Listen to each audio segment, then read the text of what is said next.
Halo teman-teman semuanya, perkenalkan nama saya Kensyara Putra. Di sini saya bersama rekan saya itu Anas dan Meutia. Dalam menempuh tugas pemasaran, kami membuat video tentang rekayasa ruang kelas yang berjudul tentang kunci di balik kesuksesan Halodoc berdasarkan pemasaran. Di sini kami membuat diskusi yang bermaterikan tentang bagaimana Halodoc menavigasikan karakteristik konsumen di era digital. Di sini saya sendiri berperan sebagai mahasiswa aktif yang membawa data riset atau fakta nyata, dan rekan saya itu Anas berperan sebagai pemimpin yang santai, dan rekan saya Mutia yang berperan sebagai mahasiswa aktif dan ceria yang menyukai analogi sederhana. Oke guys, kita langsung aja tonton videonya. Halo guys, kami dari kelompok 5 nih. Nah, di sini aku mau ngajak kalian berdua buat ngebahas dan menjadi detektif untuk mencari tahu rahasia-rahasia di balik aplikasi Halodoc. Yuk kita bahas. Wah, jadi detektif ya? Berarti kita mau cari tahu kenapa ibu-ibu di Indonesia itu sayang banget sama Halodoc, kayak anak yang sayang banget sama bonekanya. Nah, bisa dibilang gitu, Mut. Kenapa? Nah, kita tuh sekarang tuh harus nyari tahu apa yang Halodoc butuhin sebelum mereka akhirnya pergi ke pasar.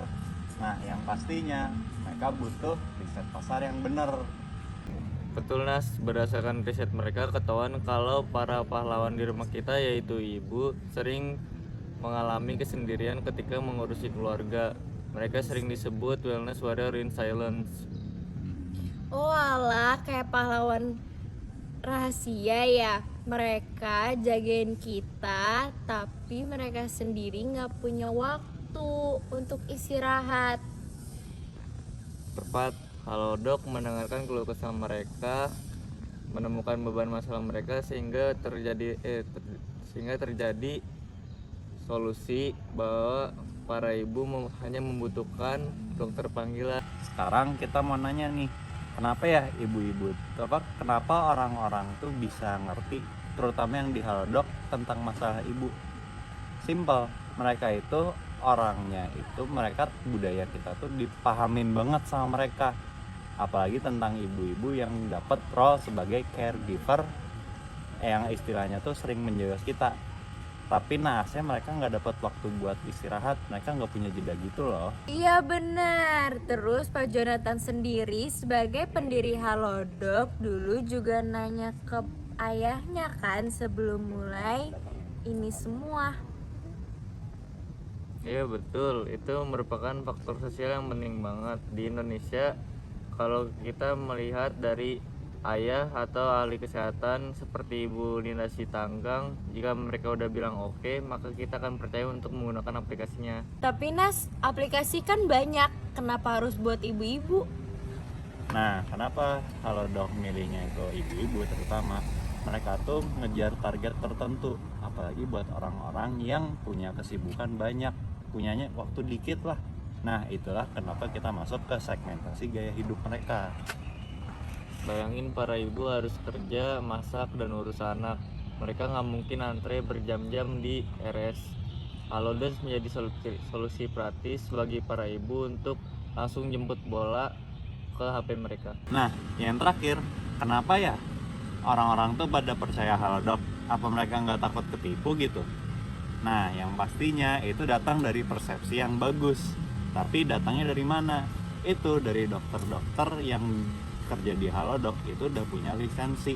Siapa yang nggak bakal percaya sama dokter yang berlisensi nggak sih? Jadi misalnya anak kita sakit pada malam hari, otak kita langsung ingat ada Halodoc. Itu namanya membangun ingatan baik di kepala orang. Pantesan ya marketing Halodoc itu bilang, tenang ya Bu, kami ada di sini buat bantu ibu. Nah, jadi sebenarnya tuh kesimpulannya dari sini, Halodoc kenapa bisa menjadi hal yang sukses? Mereka melakukan riset. Yang pertama punya riset yang bagus, yang kedua juga udah paham budaya kita, dan yang terakhir mereka tahu siapa yang mereka mau kejar untuk aplikasi mereka. Wah, ternyata belajar marketing itu seru banget ya, apalagi kalau sambil ngebantuin ibu. Iya betul. Itu diskusi dari kami. Sampai jumpa di video selanjutnya. Dadah.